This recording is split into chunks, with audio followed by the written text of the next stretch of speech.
안녕하세요. 책사입니다. 우리의 옛 이야기 시작하겠습니다. 옛날 충남 보령 땅에 효성이 지극한 부부가 살았다.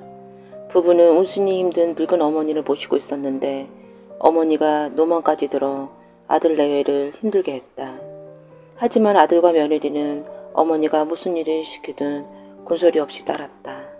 어느 날 어머니가 아들에게 말했다. 애비야, 너 지붕 위에 올라가 제주 한번 넘어봐라. 그까짓 것 어렵지 않습니다. 아들은 애써 즐거운 표정을 지으며 지붕으로 올라가 제주를 넘었다. 며느리야, 너는 땅속에 들어가 보렴. 조금만 기다리세요. 며느리도 즉시 땅을 파고 들어가 앉아 그 안에서 재롱을 부렸다. 부부는 노망된 어머니가 즐거워하는 것이면 무엇이든 했다. 그렇게 하면 언젠가 병이 나을지도 모른다는 생각이었다. 하지만 어머니의 병세는 좀처럼 나아지지 않았다. 용하다는 의용과 좋다는 약을 다 써보았지만 어머니의 노방은 점점 더했고 건강도 나빠졌다. 하루는 수염을 길게 늘어뜨린 노승이 탁발을 왔다. 너무 관세음보살 시주를 바라나이다. 며느리가 합장하며 말했다. 죄송합니다. 시어머니 병고안을 하느라 있던 쌀까지 모두 팔아 시주할 것이 없네요. 집에 우환이 있는 게로군요. 스님은 가만히 집안을 둘러보더니 다시 말했다. 시어머니 병을 낫게 할 수 있는 약이 딱 하나 있소이다. 그게 뭔가요? 며느리가 눈을 동그랗게 뜨고 물었다. 집에 6살 먹은 아들이 있지요. 어찌하십니까? 그 아이는 지금 무량사에 공부하러 갔습니다. 헌데 아이가 있는지는 왜 물으십니까? 외람단 말이나 내 말 잘 들으시오. 그 아이를 솥에 삶아 어머니께 드리시오. 그럼 병이 감쪽같이 나을 것이오. 며느리는 깜짝 놀라 할 말을 잃었다. 어머니 병을 고칠 수 있는 방법은 그것뿐이에다. 노승은 그 말을 남기고 곧 떠났다. 며느리는 하늘이 무너지는 것 같았다. 금쪽 같은 아들을 솥에 삶으라니 세상에 그런 험한 말이 어디 있나 싶었다. 그날 저녁 며느리는 낮에 노승에게 들은 말을 남편에게 전했다.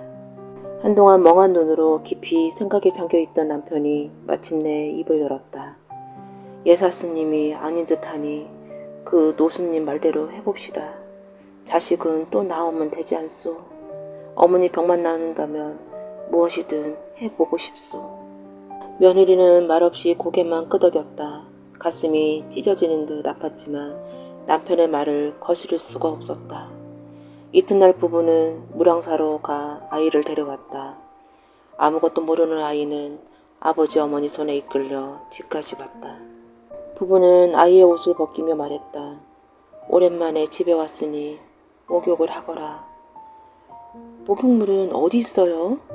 가마솥에 있단다. 자, 이리 오너라.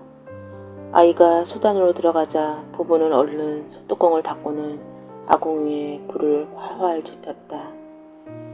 이제 다 된 듯하오. 어서 어머니께 한 그릇을 갖다 드리시오. 눈에 그렁그렁 눈물을 매달고 며느리가 가마솥 뚜껑을 열었다. 그런데 이게 어찌된 일인가. 솥안에는 아들 대신 커다란 산삼이 들어있었다. 아이가 산삼으로 변했어요. 그럴 리가 있겠소.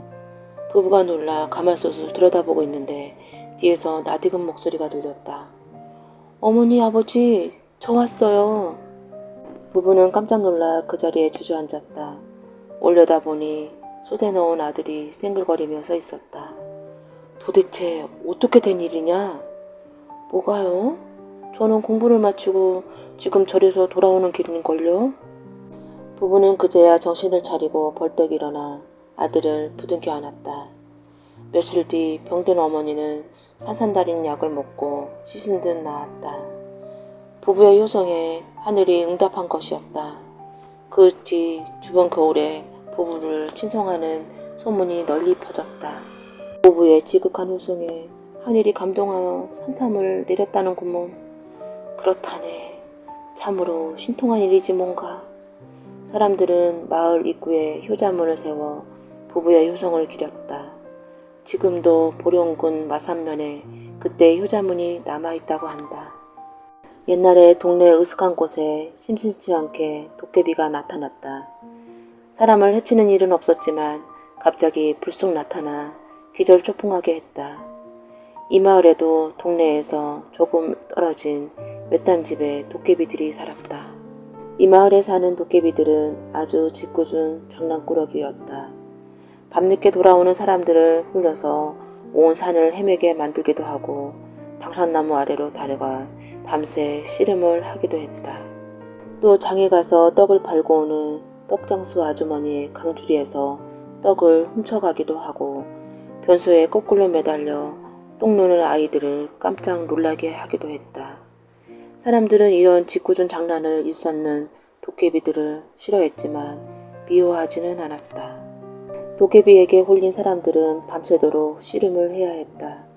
그러나 새벽닭이 울면 도깨비들은 바람같이 사라져버리고 그 자리에 몽땅 빗자루 하나만 달랑 남아 있었다.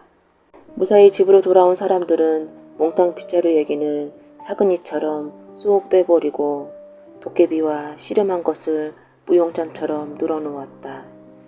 이 마을에 사는 도깨비들은 장난꾸러기였지만 착했다. 유난히 사람을 좋아해서 같이 어울려 놀려고 무던히 애를 썼다. 하지만 그 속내를 모르는 사람들은 도깨비를 보기만 해도 혼비백산하여 도망쳐버리기 일쑤였다. 그래도 도깨비들은 자기들이 미워서 피하는 게 아니라는 것을 알기에 마을이 어려운 사람들을 몰래 도와주기도 했다. 끼니를 거르는 사람에게는 곡식을 갖다 놓고 추워서 떨고 있는 집에는 두꺼운 솥잎을 갖다 놓기도 했다. 그런데 이 마을에 여자아이가 아파 누워있는 집이 있었다. 그 아이는 얼굴이 하얗고 예뻤지만 몸이 허약하여 늘 병을 달고 살았다. 그것을 알게 된 도깨비 중 하나가 밤마다 그 병을 낫게 하는 약초를 몰래 방문 앞에 갖다 놓았다. 그 집 사람들은 약초를 도깨비가 갖다 놓았다는 사실을 꿈에도 몰랐다.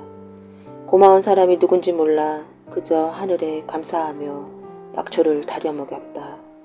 다행히 약초의 효험이 좋아 그 아이는 건강하고 아름다운 아가씨로 성장했다. 건강을 되찾은 아가씨를 보며 도깨비도 뛸 듯 기뻤다. 도깨비에겐 밤마다 담 너머로 그녀를 훔쳐보는 게 낙이었다. 하지만 자기를 보면 아가씨가 깜짝 놀랄 것이란 걸 알기 때문에 모습을 드러낼 수 없었다.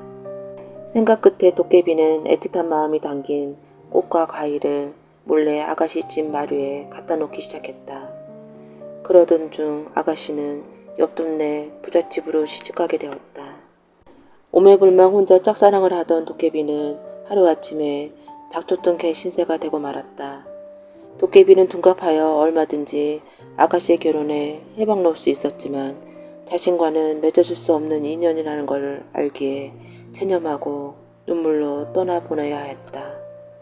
사랑하는 아가씨를 떠나보낸 도깨비는 밤마다 마을 어귀에 있는 당산나무 아래로 와서 그리움을 달래며 흐느껴 울었다.